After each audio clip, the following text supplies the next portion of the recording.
Acho correto dizer que está quase explodindo. O Japão declarou que vai posicionar mísseis terra-ar na ilha Yonaguni, que é a mais próxima de Taiwan, e a China reagiu a isso, fazendo demonstrações de força contra o Japão e intensificando ainda mais os exercícios com munição real. Hoje vamos analisar esse assunto direito. Vamos ver agora. Eu mesmo vou mostrar. Após a declaração do premier Takashi sobre possível intervenção em Taiwan, as relações entre Japão e China estão se deteriorando rapidamente. No entanto, há a possibilidade de esse conflito se agravar e se transformar em um confronto armado. O ministro da Defesa japonês, Koizumi Shinjiro, principal responsável pela defesa, visitou a ilha Yonaguni, próxima a Taiwan, e ele destacou o plano de instalar mísseis terra-ar na ilha Yonaguni, que fica a apenas 110 quilômetros da ilha de Taiwan. Se a China invadir Taiwan, a ilha Yonaguni será a primeira a oferecer apoio. Koizumi Shinjiro visitou Yonaguni. O ministro da Defesa do Japão disse que instalar esses mísseis pode diminuir a chance de ataque ao país. Ele ressaltou a importância de instalar os mísseis guiados terra-ar Kongsam-sik, quando os repórteres perguntaram se isso não poderia provocar um conflito armado com a China. Ele respondeu que discordava da ideia de que a instalação aumentaria tensões regionais. Já existe na ilha Yonaguni uma instalação de radar de vigilância para monitorar o mar e o céu, além de uma unidade de guerra eletrônica que interfere nos sistemas de comunicação e orientação do inimigo. O Japão vê este local como crucial em uma possível invasão de Taiwan e, por isso, intensificou os treinamentos. Primeiramente, já está nos planos posicionar uma unidade de guerra eletrônica antiaérea, que interfere nos radares das aeronaves inimigas. Já em 2026, o Japão começará no próximo ano a construir abrigos para longas estadias caso a China invada Taiwan. E, acima de tudo, sabe-se que já começaram a elaborar planos para evacuar os moradores locais em caso de uma invasão de Taiwan. Além disso, segundo uma reportagem da Bloomberg, nas últimas semanas foram realizados treinamentos para transportar suprimentos de Okinawa para Yonaguni. A Bloomberg analisou que parece ter sido uma simulação de criação de base operacional avançada. Nesse contexto, o Japão decidiu posicionar lançadores de mísseis terra-ar.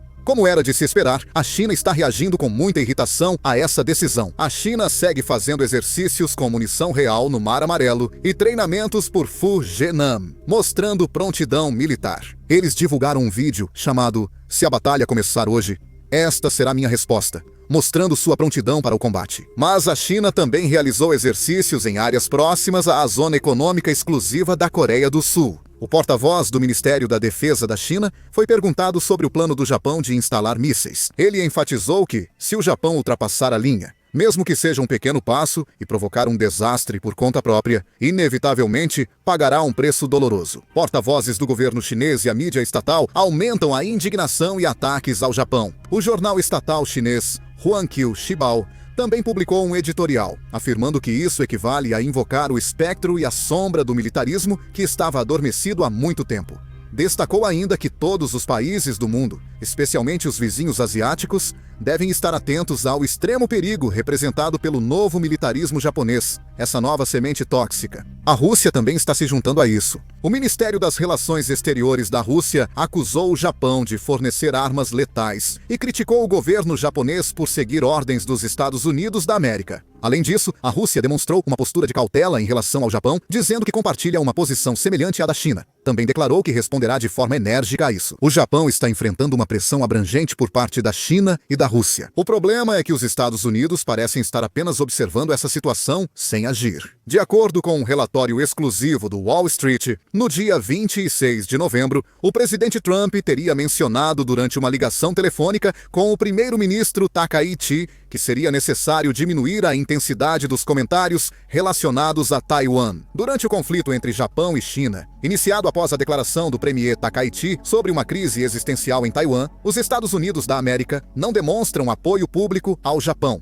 seu aliado. O presidente Xi Jinping ligou para Trump por 30 minutos para expressar indignação com a declaração do premier Takaichi, e Trump informou Takaichi. Por causa disso, a sensação de insegurança está aumentando consideravelmente dentro do Japão. O secretário-chefe do gabinete, Diara, evitou comentar sobre o conteúdo da ligação em relação a essas reportagens da mídia. Ele explicou que, embora tenha recebido um conselho do presidente Trump para não provocar o governo chinês em relação à questão da soberania de Taiwan, não foi um pedido para se abster completamente. Segundo o jornal Asahi e outras mídias japonesas, autoridades do governo japonês temem que, se a situação piorar, a forte relação Japão-Estados Unidos da América, construída desde Shinzo Abe, possa ser abalada. O jornal Nikkei também noticiou que, embora o apoio ao primeiro-ministro Takaichi ainda seja alto, há preocupações de que o conflito possa se prolongar, pois não é fácil para Japão e China chegarem a um compromisso. Atualmente, os Estados Unidos enfatizam a aliança na aparência, mas, na prática, mostram uma tendência de recuar um passo. Os Estados Unidos afirmam que seus aliados são mais gananciosos que China ou Rússia, cheios de ambição e que devem cumprir suas obrigações. Desde a posse do governo Trump, essa é a parte que mais mudou em relação aos Estados Unidos de antes.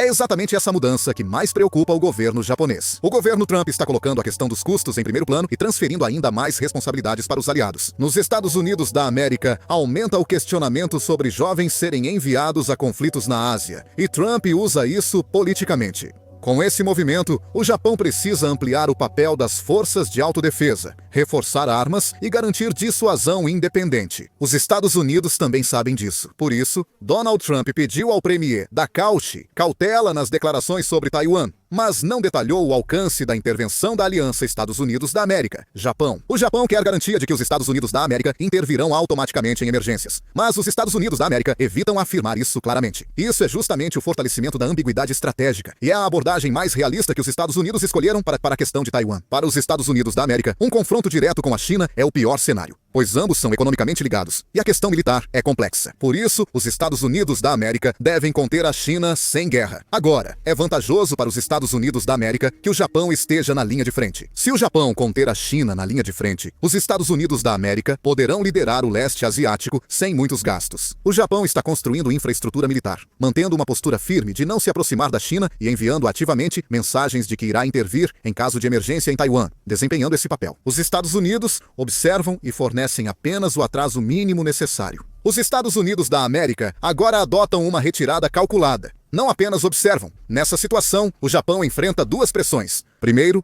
o Japão é pressionado a tomar decisões militares muito maiores para acompanhar o ritmo da retirada dos Estados Unidos. E o risco de um confronto direto com a China recai principalmente sobre o Japão. O Japão não tem alternativa a não ser virar um país normal. Talvez seja isso que Estados Unidos da América e Japão buscam agora. Se a pressão da China aumentar, o Japão pode acabar abolindo as forças de autodefesa para formar um exército nacional.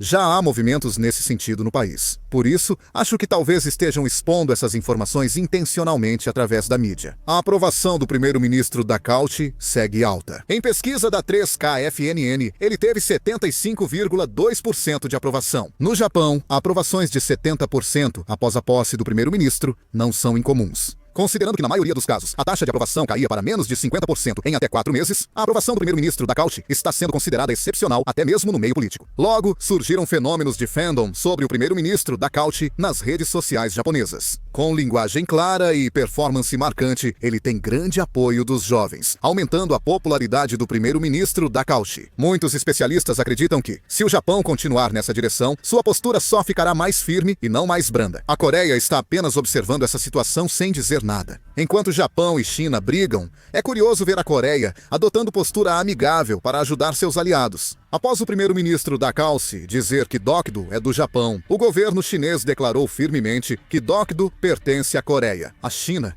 parece querer estimular o conflito entre Coreia e Japão para enfraquecer a cooperação deles. O Japão, por sua vez, afirmou que é necessário fortalecer a cooperação entre Coreia e Japão e declarou que não pretende repetir os pesadelos do passado. O primeiro-ministro Takaichi elogiou o presidente Lee Jae-myung, dizendo que ele parece um líder capaz de compartilhar preocupações na atual situação internacional. No entanto, a Coreia permanece em silêncio. Essa postura reservada é uma escolha deliberada para gerenciar a situação com cautela e evitar conflitos desnecessários entre as grandes potências ao redor. No entanto, com a rápida reorganização da situação no leste asiático, a atenção externa voltada para a Coreia está se intensificando ainda mais. O Japão tem priorizado a cooperação com a Coreia recentemente. Está mudando de um clima em que ambos se confrontavam devido a questões históricas para uma postura em que mencionam abertamente a necessidade de cooperação. O motivo dessa mudança do Japão é conter a China. Como Yonagun mencionou o posicionamento de mísseis e a possibilidade de intervenção em caso de emergência em Taiwan, as ações do Japão estão claramente voltadas para a China. Por isso, o Japão precisa urgentemente do apoio dos países vizinhos. Entre eles, a Coreia é um fator decisivo na hora de pressionar a China. A China reage com sensibilidade ao alcance da marinha sul-coreana, ao valor estratégico das forças dos Estados Unidos da América na Coreia e ao sistema de compartilhamento de informações entre Coreia, Estados Unidos da América e Japão. O Japão busca evitar conflitos com a Coreia e limitar a influência estratégica da China. Para a China, essa tendência é a mais ameaçadora. Se Coreia, Estados Unidos da América e Japão formarem um eixo, o país será pressionado tanto no Mar do Leste da China quanto no Mar Amarelo. Assim,